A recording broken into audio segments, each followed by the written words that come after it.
भगवान गीता जी में सिद्ध हो रहे हैं। देखिए पवित्र गीता जी, इसमें 7वें अध्याय में गीता ज्ञानदाता कह रहा है,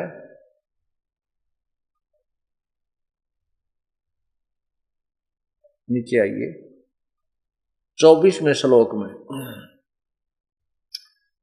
कहते हैं, बुद्धिहीन पुरुष मेरे अनुत्तम, अनुत्तम माने घटिया, अविनाशी परम भाव को नहीं जानते, अव्यक्त मन इंद्रियों से परे मुझ सच्चिदानंद घन परमात्मा को, ये माम, माम माने मुझ को व्यक्ति भाव में प्राप्त हुआ मानते हैं। अव्यक्तम, माम अव्यक्तम, मुझ अव्यक्त को, मैं किसी के सामने नहीं आता, अव्यक्त का अर्थ होता है मैं किसी के सामने प्रकट नहीं होता, गुप्त रहता हूं। मुझे व्यक्ति भाव में आया हुआ मानते हैं। ये मूर्ख लोग मुझे कृष्ण मान रहे हैं, मैं कृष्ण नहीं हूं। स्पष्ट क्या है, मैं अव्यक्त रहता हूं। अव्यक्त का अर्थ क्या होता है, जैसे सूर्य बादलों के पीछे हो, बादल छाए हों, तो उसमें सूर्य हमें दिखाई नहीं देता, लेकिन बादलों के पार विद्यमान है, वो अव्यक्त है, वो प्रगट नहीं है, वो व्यक्त नहीं है, वो हमारे सामने दृश्यमान नहीं है। अदृश्य को अव्यक्त कहते हैं।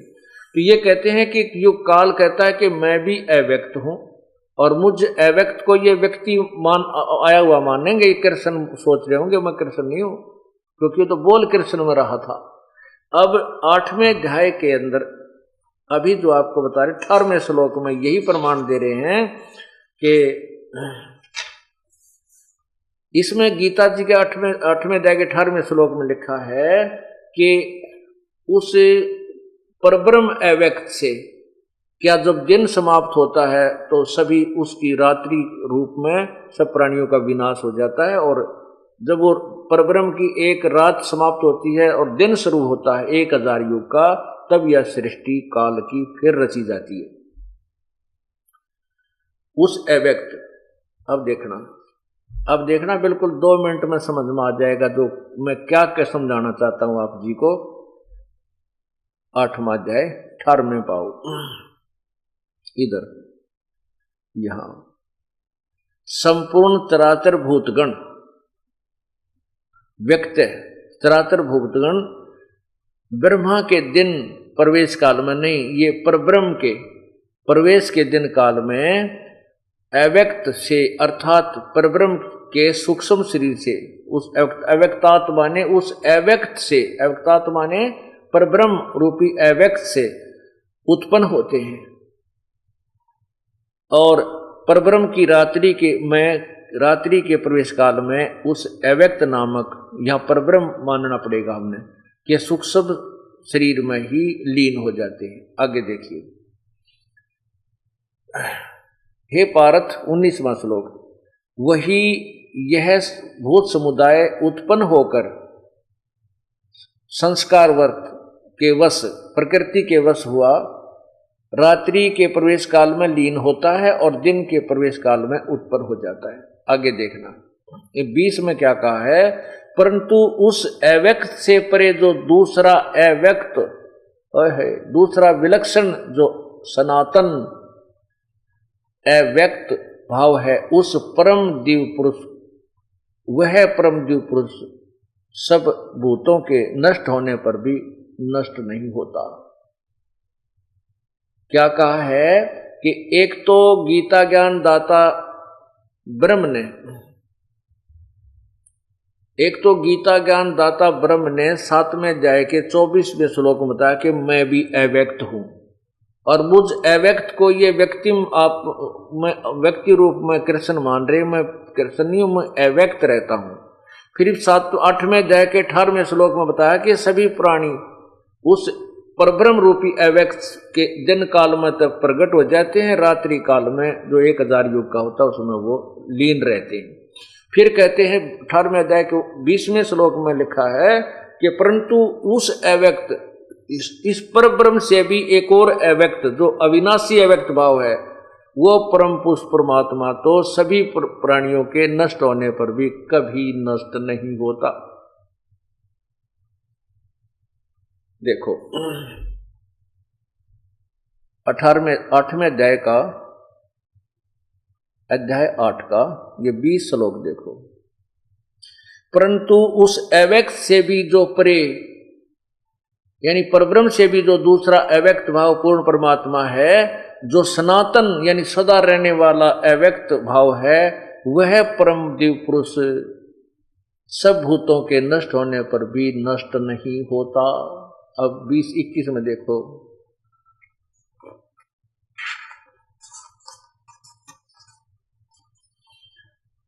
अव्यक्त अक्षर, वो जो तीसरे नंबर का अव्यक्त है, परम अक्षर ब्रह्म है, वह अव्यक्त अक्षर इस नाम से कहा गया। अक्षर माने अविनाशी। अब इसमें क्या कहा है कि अव्यक्त अक्षर, वो उसको अक्षर माने अविनाशी, अविनाशी अव्यक्त इस नाम से कहा जाता है। उस अक्षर नामक अव्यक्त भाव को परम गति कहते हैं। ओए होए। और जिस सनातन अव्यक्त भाव को प्राप्त होकर मनुष्य वापस नहीं आते, वह मेरा परम धाम है। अब ये नीचे देखिए।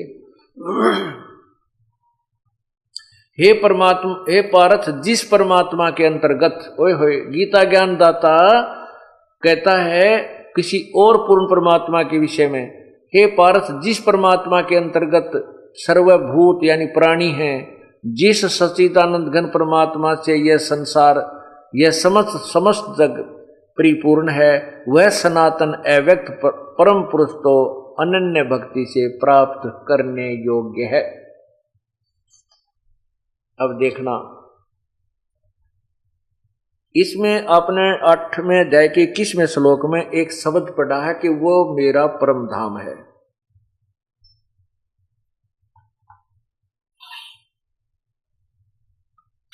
यहां पर जो काल कह रहा है कि वो मेरा भी परम धाम है।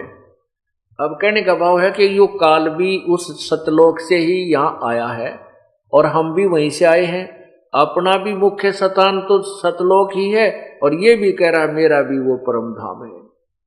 अब जैसे कोई किसी गांव में रहा करते और वो 2-3 पीढ़ी से शहर में रह रहे हैं और उस गांव में उनका कोई संपत्ति नहीं, कोई जायदाद नहीं, अब उनका कोई वहां पर हिसाब किताब, वोट भी कोई ना, और फिर भी उस गांव का व्यक्ति उसे कभी मिलता है तो यूं क्या करे, भाई मेरा भी पुराना गांव वो है।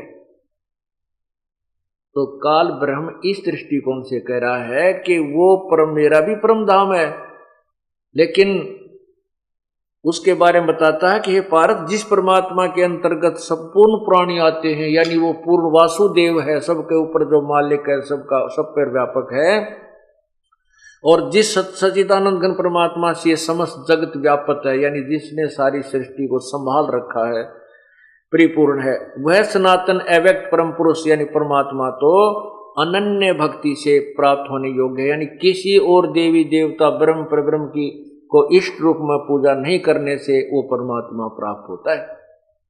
यानी अनन्य भक्ति इसका कहते हैं कि किसी और में ध्यान नहीं, ना किसी में आस्था रहे, ना किसी को इष्ट रूप में पूजे। जो पति भरता पति से राती, आन पुरुष नहीं भावे, बस पी हर में सुरत प्रियतम, जनो कोई ध्यान लगावे। अब जैसे पतिव्रता लड़की अपने घर भी चली जाती है तो भी अपने पति का चिंतन नहीं भूलती, और पतिव्रता लड़की अपने एक ज्वाइंट फैमिली में भी रहती है, उसमें सास भी है, ससुर भी है, जेठ भी, जेठानी भी, देवर और देवरानी भी। वो यथोचित उत्तर सब आदर सबका करती है। जेठ को बड़े भाई यानी की तरह, पिता ससुर को पिता की तरह, सास को माँ की तरह, देवर को छोटे भाई की तरह। तो इस प्रकार वो सबका आदर करती है, लेकिन जो उसका लगाव अपने पति में होता है वो किसी में नहीं हो सकता। उसके लिए पति पूज्य होता है वो, और अन्य का वो सत्कार करती है। इसी प्रकार हम जितने भी अपने जो आपको मंत्र दिए जाते हैं, ये हमारा एक परिवार है। ब्रह्मा विष्णु महेश शिव, ये दुर्गा आदि, ये हमारा एक परिवार है। और हमारा कुल का, हम का सबका पिता, एक कुल मालिक पति यानी कबीर परमात्मा है। हमने जैसे वो पति भर्ता लड़की जब तक ज्वाइंट फैमिली में रहती है तो बिल्कुल मिलजुल कर सबको आदर सत्कार करती है। जब वो भिन्न भिन्न होते हैं, न्यारे होते हैं, तो वो फिर अपने पति के साथ चली जाती है। जेठ जेठानी में उसका कोई लगाव नहीं रहता, क्योंकि वो उसके साथ वो पति भर्ता। इसी प्रकार कहते जब हम यहाँ संसार त्याग कर जावांगे, इन तन्यारे होवांगे, हम अपने सतलोक से ले जाएंगे, तुम्हारा कोई लेना देना नहीं रहेगा। लेकिन इनसे हमारा कोई बिगाड़ भी नहीं है। अब अलग हो गए तो जेठ और देवरात है, कोई उसका मनमुटाव नहीं है, लेकिन पति के समय वो किसी को नहीं मान सकती। इसी प्रकार हमने अपने, इसलिए उसको अनन्य मन कहते हैं। किसी और में श्रद्धा ना हो उसको पतिव्रता स्त्री कहते हैं। इसी प्रकार किसी अन्य देव में हमारी आस्था ना बने तो हम पतिव्रता पद पर रहेंगे और तभी परमात्मा को हम पसंद होंगे।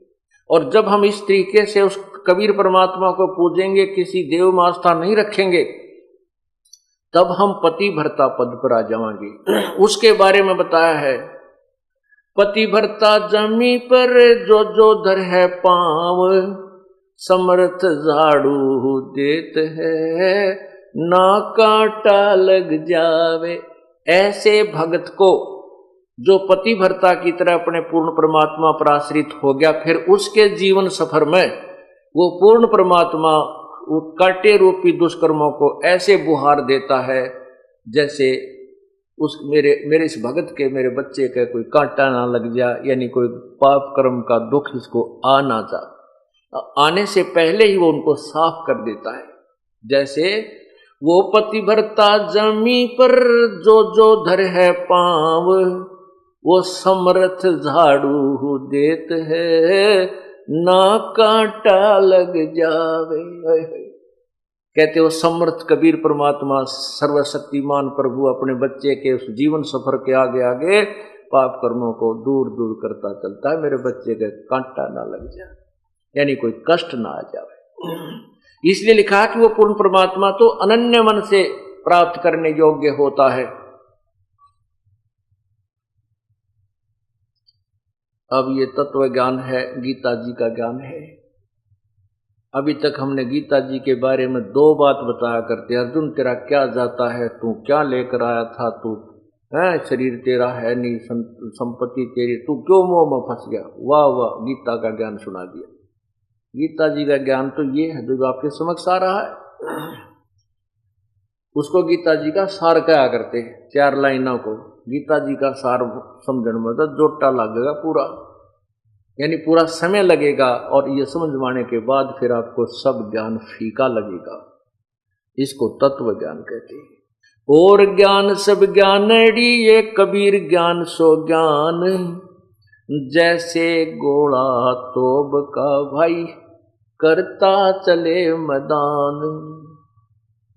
अब ये तोब का गोला है कबीर परमात्मा का तत्व ज्ञान। अब देखना ये पूरे विश्व में छावेगा, और एक बार फिर देख लेना इस कलयुग के अंदर सतयुग जैसा एक माहौल बन जाएगा।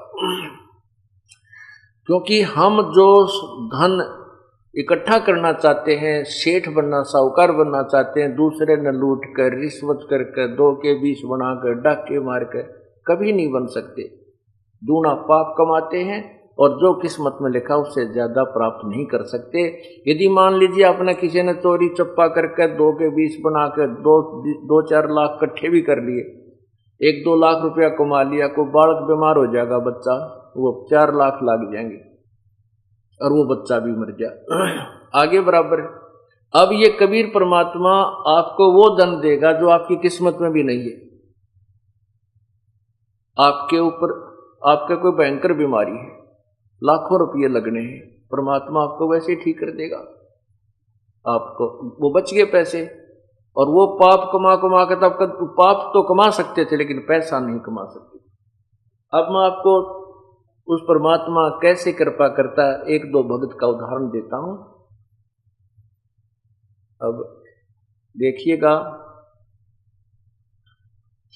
ये एक भक्त है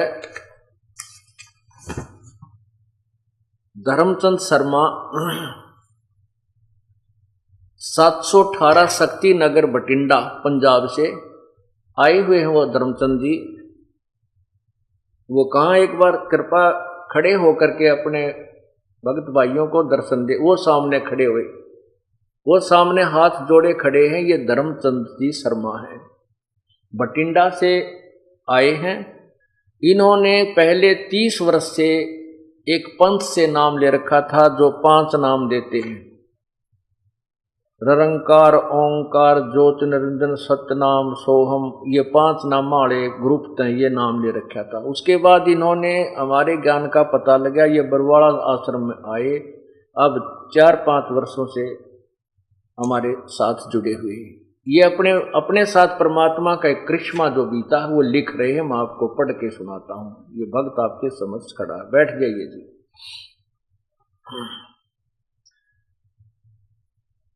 ये क्या लिखते हैं कि दास बठिंडा का रहने वाला है। ओए होए, कितनी प्यारी बोली हो जाती है परमात्मा के बच्चे की जो सत्संग मारने लग जाता है। दास बठिंडा का रहने वाला है। सन 2005 की घटना है। दास ने एक वेल्डिंग का काम करने वाले से 1000 रुपये लेने थे। उसने मेरे लड़के को 500 रुपये देकर कहा कि इतने ही देने थे और कोई पैसा मैंने नहीं देना। दास पुलिस महकमे से रिटायर्ड है। दास को बहुत महसूस हुआ। दास पुलिस के थाने में गया और एसएचओ को सारी बात बताई। तो उसने कहा कि आप बैठो, मैं अभी उसे बुलाता हूँ और आपके रुपए मिल जाएंगे। वह आदमी थाने में आ गया और थानेदार को एक और ले गया। जब थानेदार वापस आया तो उसके तेवर बदले हुए थे। कहने लगा कि अपना लेन देन बाहर जाकर करो, यहाँ झगड़ा करोगे तो दोनों को बंद कर दूंगा। दास को दुख हुआ, परंतु कबीर वाणी का श्लोक याद आया। कबीरा आप ठगाइए और न ठगिए कोई, आप ठगाएं सुख होता है और ठगे दुख। देख कितनी शांति दे दी परमात्मा की वाणी ने ऐसे दुख के समय। अच्छा, 1 महीने के बाद दास बैंक में गया। ओए होए, अब देखना कमाल कुदरत का।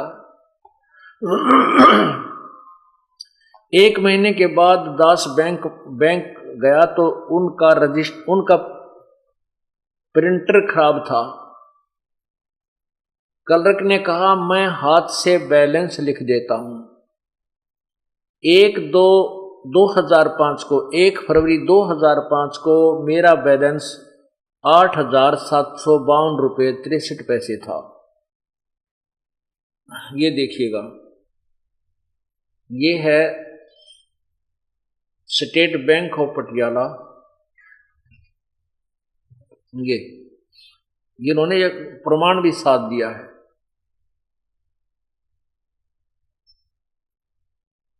ये है स्टेट बैंक ऑफ पटियाला चालू खाता। अब इसमें क्या दिखाया है ये देखिएगा।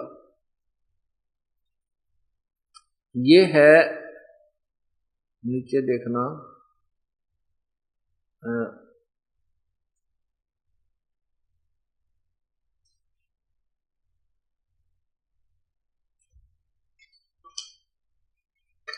ये देखिएगा। इसमें 1 फरवरी 2005 को, ये देखना 1/2/2005 को इसमें कितना बैलेंस है इनका।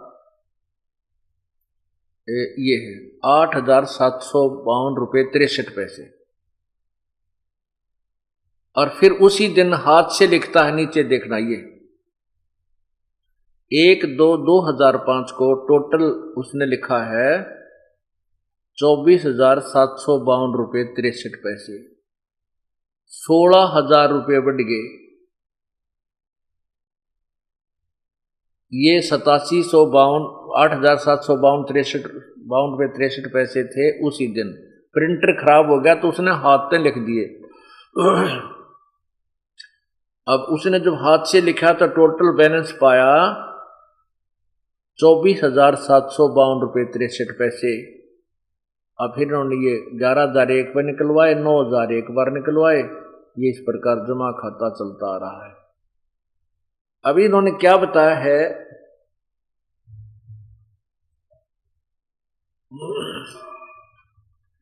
कि 1/2/2005 को मेरा बैंक बैलेंस 8,752.63 था। 1/2/2005 को ही फिर हाथ से लिखा 24,752.63 था। बंदी छोड़ की कृपा से 16,000 रुपये मेरे खाते में बढ़ गए। बोलो सतगुरुदेव की जय। कबीर वाणी पढ़कर यानी अपने शब्द को जीवन में उतार लें तो लोक सुखी परलोक सुखी हो जाएगा। गुरुदेव को दंडवत प्रणाम। अब पुण्यात्माओं, ये तो एक जैसे वो कहते हैं ना ट्रेलर है भगवान का, ट्रेलर। यदि हम और ज्यादा दृढ़ता से इसकी तरफ लगेंगे तो ना जाने के तक ही कर देगा। अब उन बैंक वाले का भी बैलेंस पूरा उस मालिक ने कराया। अब ये परमात्मा जो चाहे सो कर दे 1 मिनट में। अब आपने देखे होंगे जादूगर मिट्टी हाथ में उठाकर रुपया बना दे चांदी का, वो तो छोटे मोटे जादूगर अस्थाई, और ये परमात्मा उन जादूगरों का भी जादूगर है। ये सारी सृष्टि उस जादूगर ने रच रखी है, और वो ना जाने के बना दे, इस मिट्टी का सोना बना दे, सोने का पहाड़ बना दे, पत्थर का पहाड़ बना दे। अब आपको एक कथा और सुनाता हूं, परमात्मा क्या करता है। ये है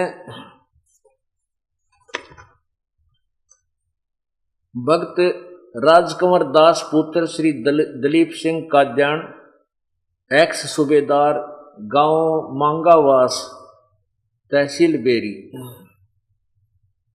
जिला झज्जर का निवासी हूं। वो कहाँ है भक्त जी, एक बार खड़ा हो जाए।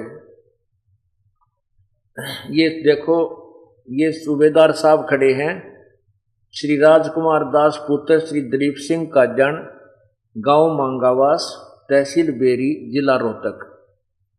अब इनके बारे में मैं आपको सुनाता हूं, जिन्होंने अपनी आप बीती मुझे लिख कर दी है। आप कृपा बैठ जाए।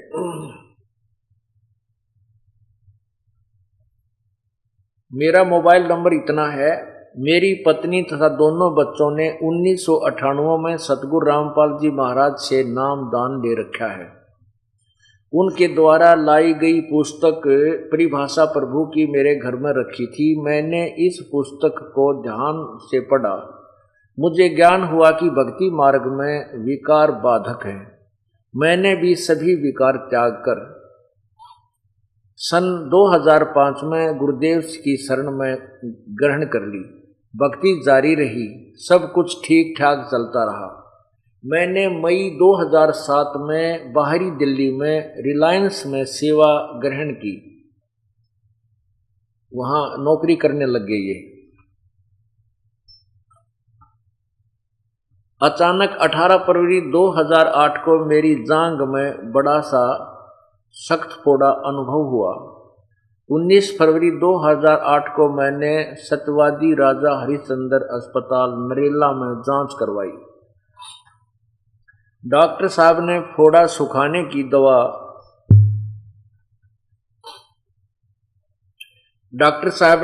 सुखाने की दवाइयां दी।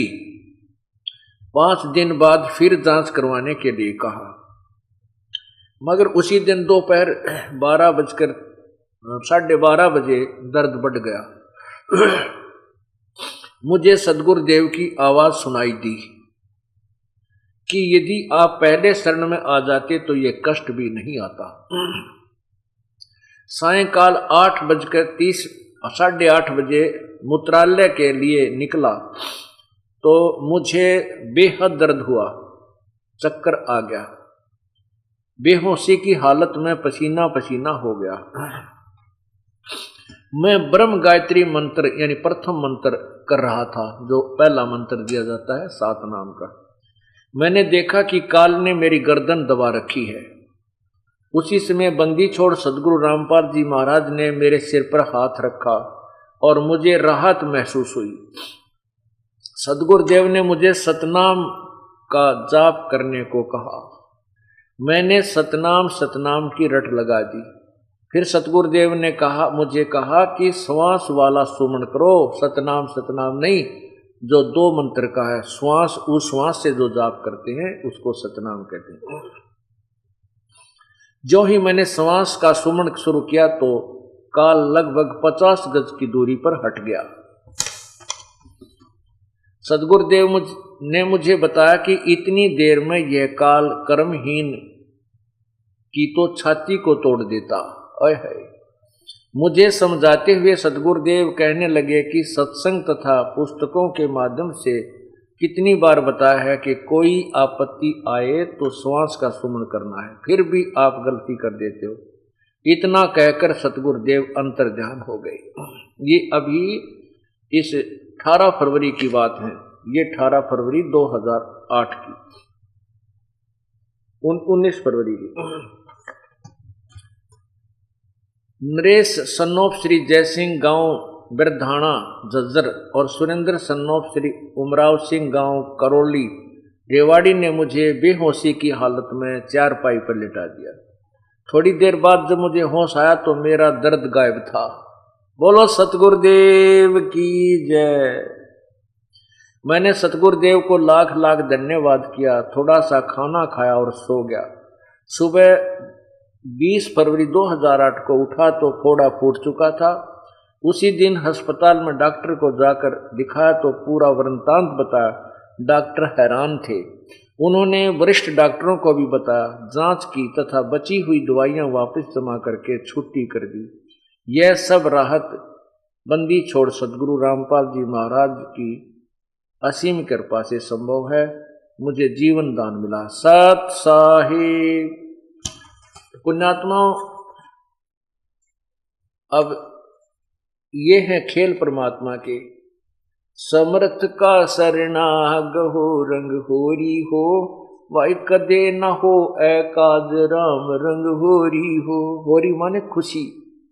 इस समर्थ की शरण माने के बाद कभी अकाज नहीं होगा, आपके घर में कोई दुख नहीं छावेगा, सदा होरी रहेगी, राम रंग होरी हो। कदे ना हो अकाज राम रंग होरी हो। कभी भी आपकी हानि यानी कोई दुख आपके ऊपर नहीं आएगा, सदा सुखी रहोगे। पुण्यात्मा, कोई सौभाग्य है आपका जो आपको ये मार्ग मिल रहा है।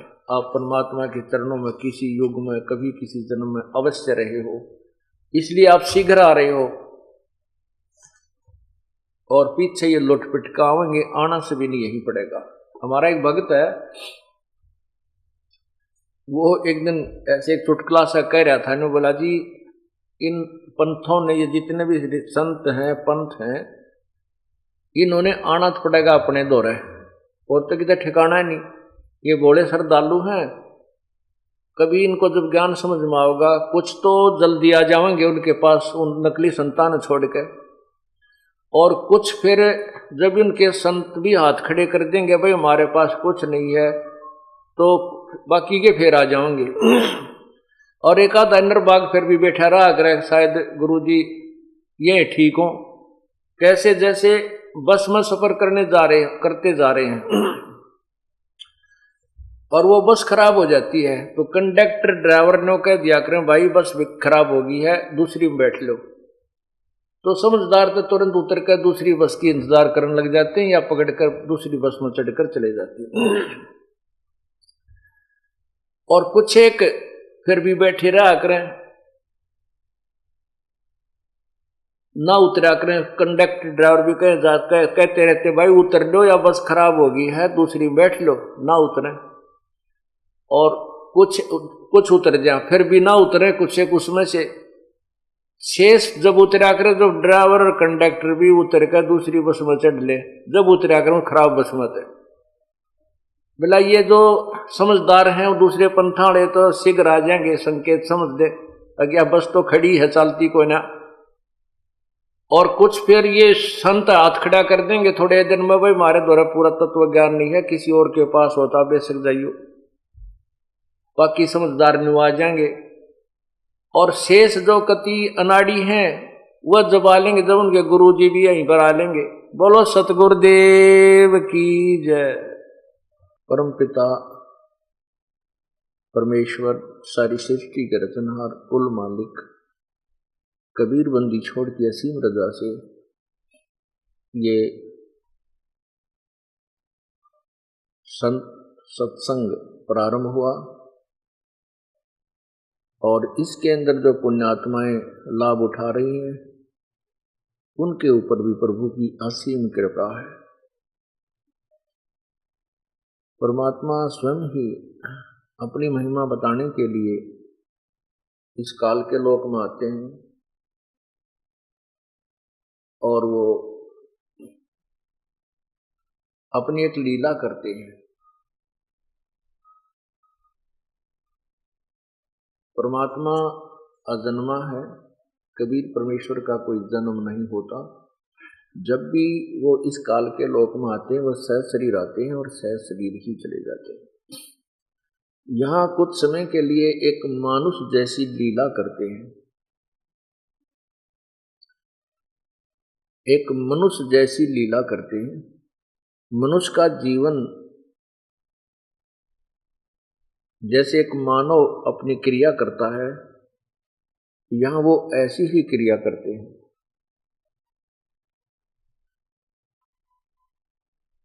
तो उस समय हम उसको केवल एक मनुष्य जान लेते हैं, हम उन्हें भगवान नहीं मानते। भगवान हम क्यों नहीं मानते, परमात्मा किस लिए नहीं मानते? क्योंकि हमारे को ज्ञान गलत बताया हुआ होता है। हमारे को ये बताया हुआ होता है कि परमात्मा निराकार है, वो सर्वव्यापक है, कण कण में विद्यमान है। परमात्मा मनुष्य शरीर में नहीं होता। इसलिए हम परमात्मा जब आते हैं तो उसको एक मानव ही मान लेते हैं, दूसरा नाम उसका संत या भक्त रख लेते हैं। संत मनुष्य भी होते हैं और संत की भूमिका में प्रभु भी आ जाते हैं। हम इसलिए नहीं मान पाते परमात्मा, उस परमात्मा आए हुए को, क्योंकि हम ये मानते हैं कि भगवान तो निराकार है। कुछ पंथों के संत ये भी कहते हैं कि जो गुरु रूप है, गुरु आया है, वो तो है भगवान साकार मानो, वो साकार रूप है भगवान का। और सतलोक में परमात्मा निराकार है, सतपुरुष निराकार है। और आत्मा सतलोक में जो चली जाती है अपनी साधना भक्ति करके, वो उस परमात्मा में, सतपुरुष में ऐसे समा जाती हैं, अभेद हो जाती हैं, जैसे समुद्र में बूंद गिर जाती है पानी की। ये उनकी थ्योरी है जो यथार्थता से बहुत दूर है, मन घड़ंत है। उन संतों ने भगवान देखा नहीं, ना सतलोक के दर्शन हुए, ना ही उनको कोई थ्योरेटिकल ज्ञान भी ठीक नहीं होगा।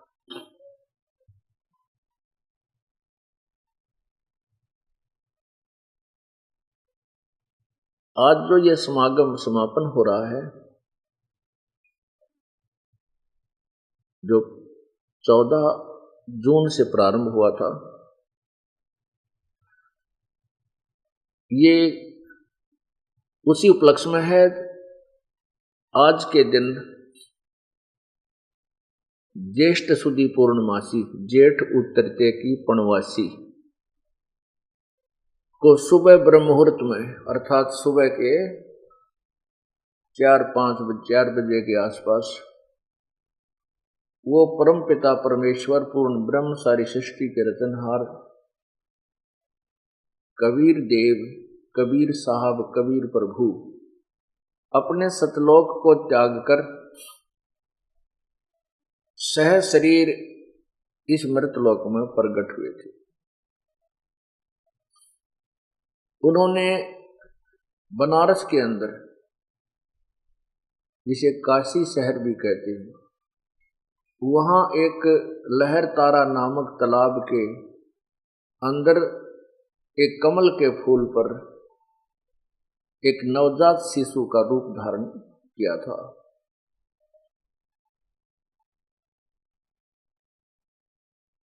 उस उपलक्ष्य में, परमात्मा के यहाँ प्रगट दिवस के उपलक्ष्य में, ये ज्येष्ठ शुद्धि पूर्णमासी का सत्संग की प्रतिवर्ष किया जाता है।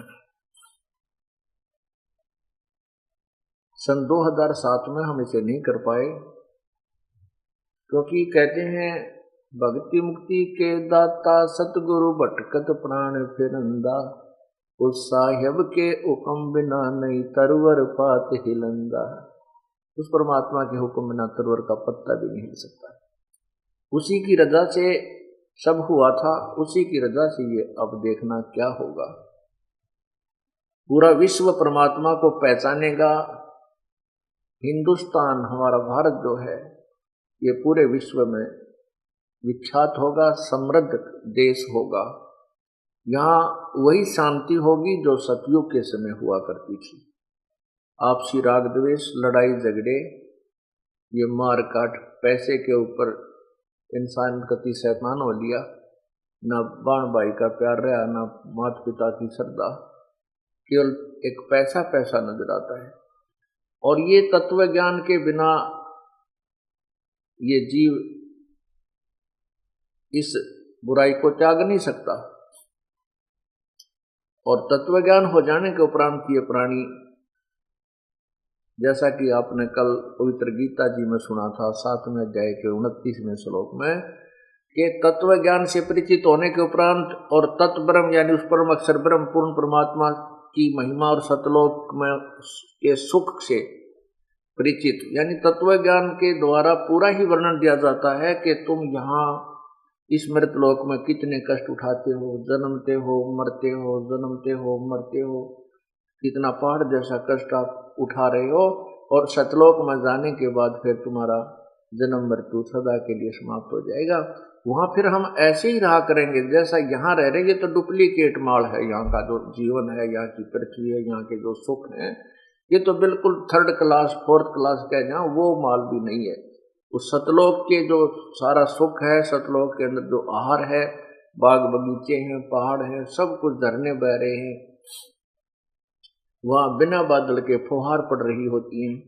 यानी जो सुख हम यहाँ आर्टिफिशियल फुहारे पूरे लाकर या वैसे प्राप्त करते हैं, वो वहाँ सदा बना रहता है, वहाँ कभी मृत्यु नहीं होती।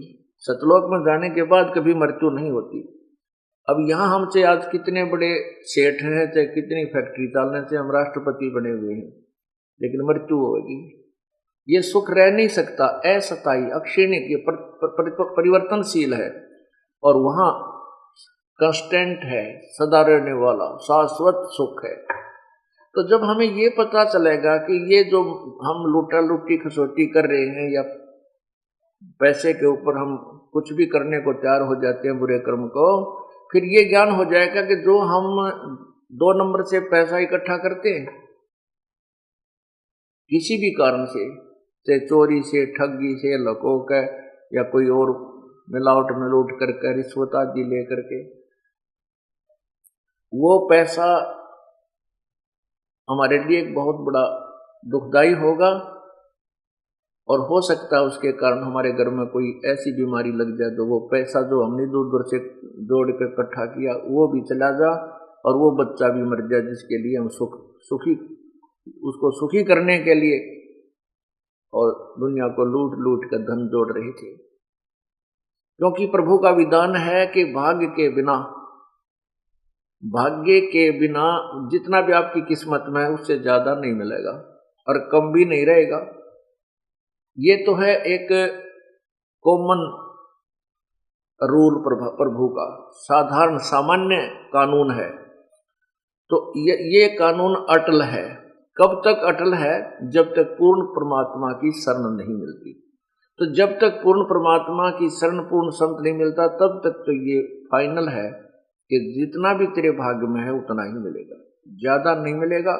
यदि आप इधर उधर की करके ज्यादा बना भी लोगे, आपने 1 लाख 2 लाख रुपये इकट्ठे कर भी लिए, आपके घर में कोई इसी घटना घट जाएगी, क्या तो पत्नी बीमार हो जाएगी, क्या स्वयं बीमारी आ जाएगी, कोई बालक बीमार हो जाएगा, या कोई बिजनेस में घाटा हो जाएगा, या कोई रिश्तेदार पैसे ले जाएगा, दे को नहीं, फिर दुश्मन भी बन जाएगा।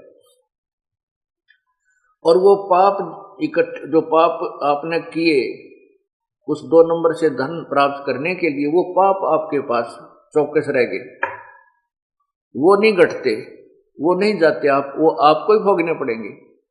तो इस तरह का ज्ञान तत्व ज्ञान से हो जाता है। फिर ये प्राणी दूसरे का धन लेना, चोरी करना, ठगी करना, हेराफेरी करना एक विष समझेगा, विष जैसे जहर होता है। अभी तक हमें पता नहीं था कि ये जहर है, इसलिए हम खा रहे थे, मर रहे थे, दुख पा रहे थे। जब बच्चे को पता चल जाता है कि ये विष है इस बोतल के अंदर और इसके खाने से आदमी मर जाता है, वो बच्चा शाना होने के बाद हाथ नहीं लगाता। अब वो तो बच्चा उसको खोल कर ढक्कन और पी लेता है और मृत्यु को प्राप्त हो जाता है। तो जो हम कर्म कर रहे हैं तत्व ज्ञान के अभाव से, जो हम पाप कर रहे हैं, फिर हमारे को ये दूर खड़े दिखाई देंगे, ये वो विष की बोतल की तरह नजर आएंगे, इलेक्ट्रिसिटी यानी बिजली के नंगे तार की तरह नजर आएंगे कि इनका हाथ लगते ही मर जाएंगे। थोड़ा कम करो। तो इस प्रकार ये सतयुग का माहौल होगा।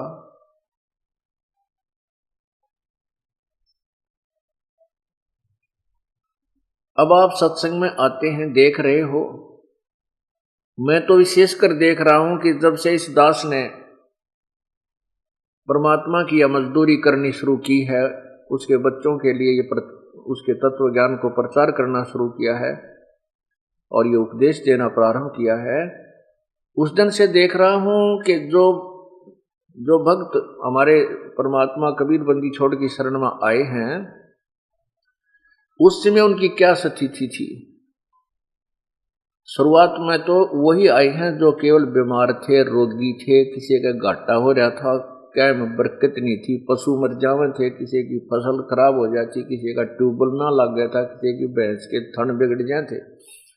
तो शुरुआत यहां से हुई थी, क्योंकि समर्थ की समर्थता का तभी पता चलता है जब हम उसके गुणों को प्राप्त करते हैं। जैसे हम परमात्मा के विषय में सुना करते थे, प्रभु ये कर देता है, प्रभु निर्धन को धनवान बना देता है, परमात्मा रोगी को स्वस्थ कर देता है और परमात्मा अंधे को आंखें दे देता है, प्रभु पिंगल को पहाड़ पर चढ़ा देता है। ये हम भगवान के गुण सुना करते, लेकिन होते कहीं नहीं देखे थे। हमने ये मान लिया था कि ये कभी सतयुग में होते होंगे, अब नहीं हो सकते, क्योंकि हमारी बाल बुद्धि थी, मंद बुद्धि के थे हम, तत्व ज्ञान नहीं था।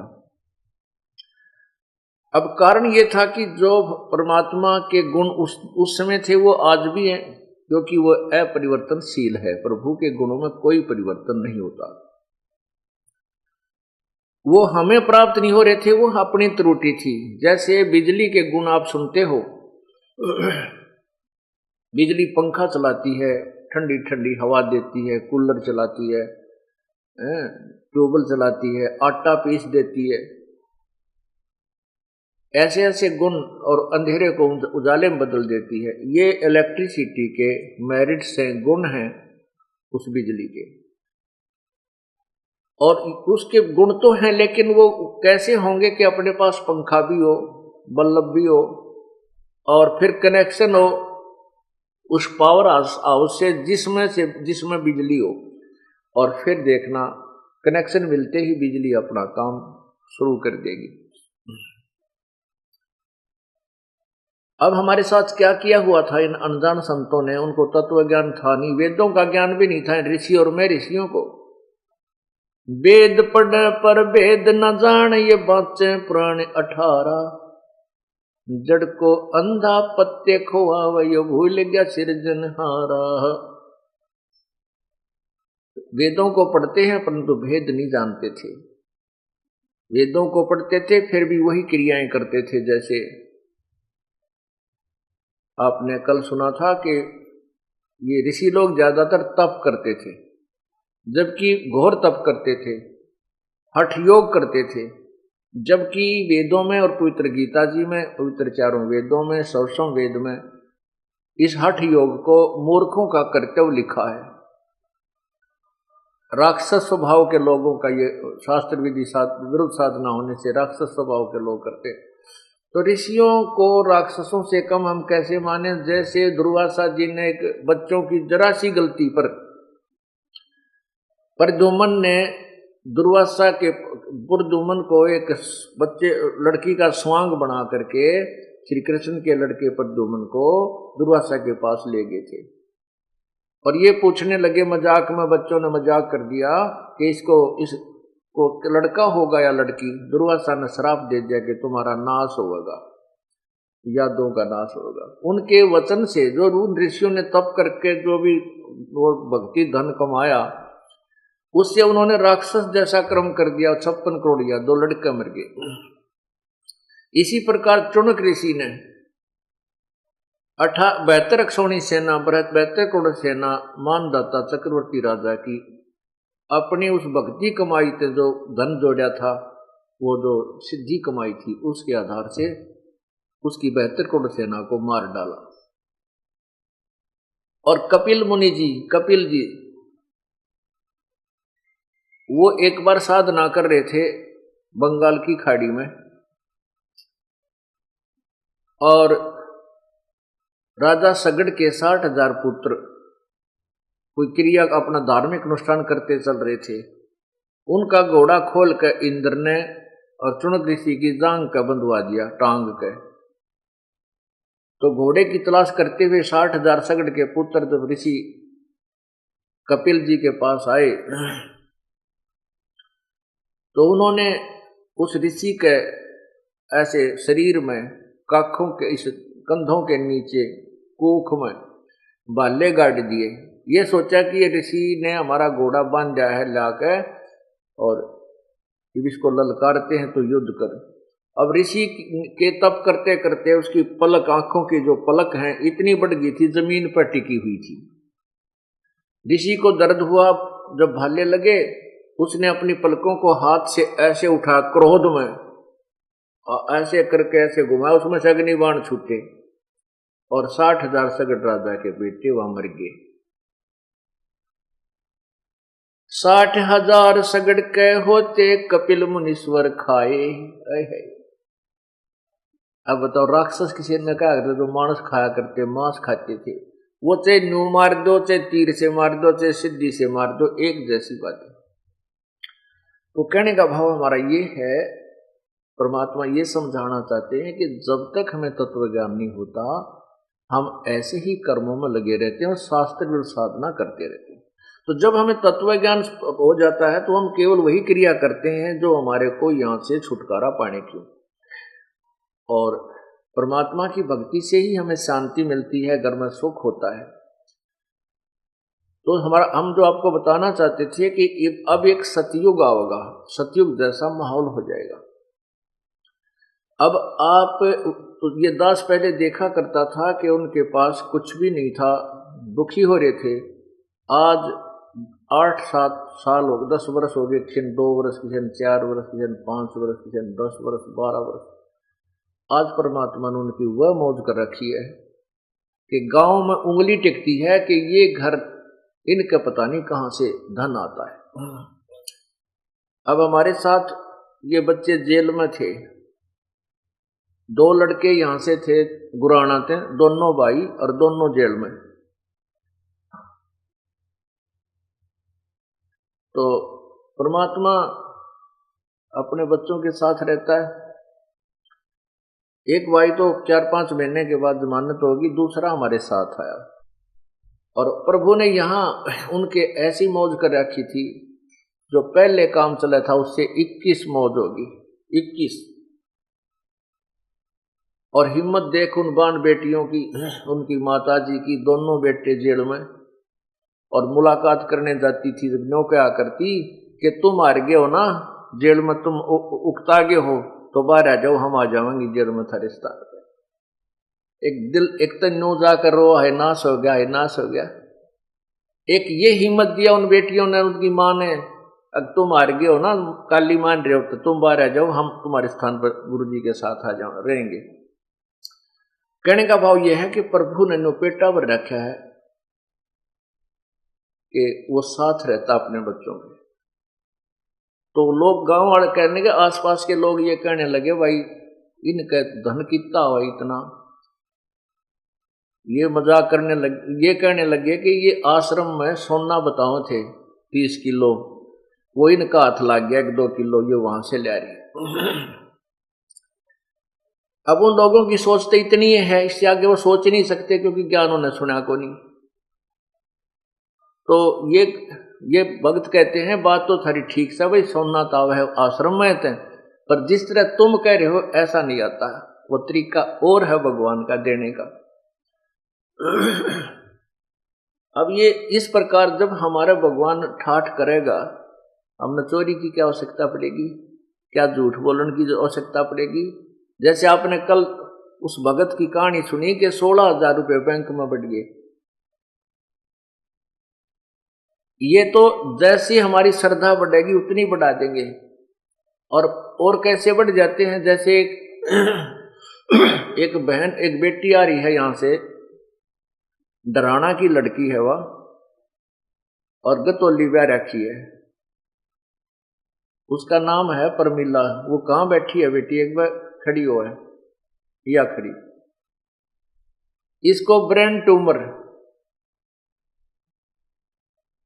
वो आपकी रिपोर्ट किस है बेटी, एक बार ये लाइयो बेटा, इस बेटी का ब्रेन ट्यूमर होगी, और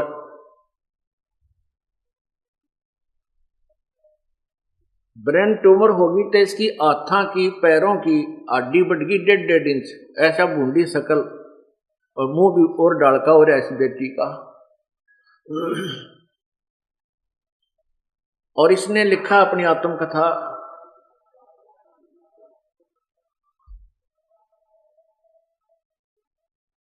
ये इसके एक्सरे हैं,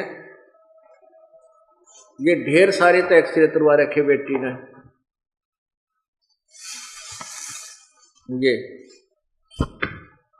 ये तो एक्सरे तुरवा रखे हैं, सारे सिर के एक्सरे हैं ये देखिए, ये इसके सिर के एक्सरे हैं, इसमें तो नहीं दिखते होंगे, लेकिन इसमें नारे नारे ये एक एक अंग के ये एक्सरे करवा रखे हैं। और इसके बाद ये रिपोर्ट है इसकी,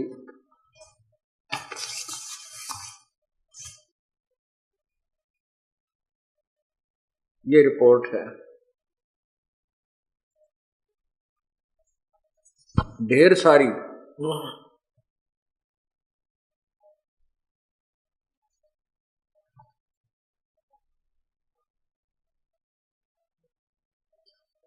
ये डॉक्टर लोग तो इसको समझ सकते हैं, हमारे आपके के में समझ माओ को ना, या केस समरी लिख रखी है मैं, ये देखो इसको पढ़ लियो, या डॉक्टर की लैंग्वेज महारत समझ माओ को नहीं। हाँ बस ये देखो, ये है केस समरी,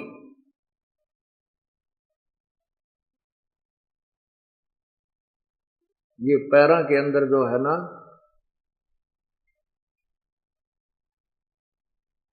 ये पढ़ लेंगे डॉक्टर लोग और बता देंगे भाई सच्चाई है कि झूठ है, इसमें ये न लिख रखी है।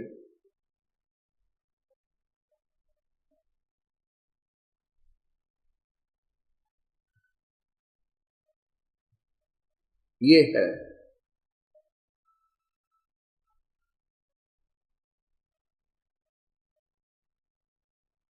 ट्रीटमेंट गिवन, ये लिख रखा है।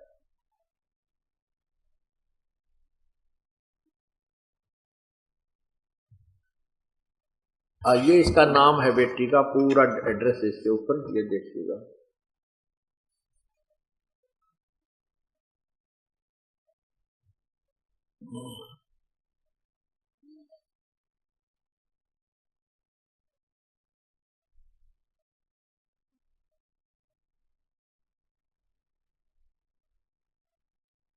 ये तो यहाँ का है, और ये बहुत से ऐसे हैं इसके अंदर, बहुत ज्यादा, कई कई हॉस्पिटलों में दिखा रहा है किसी बेटी ने।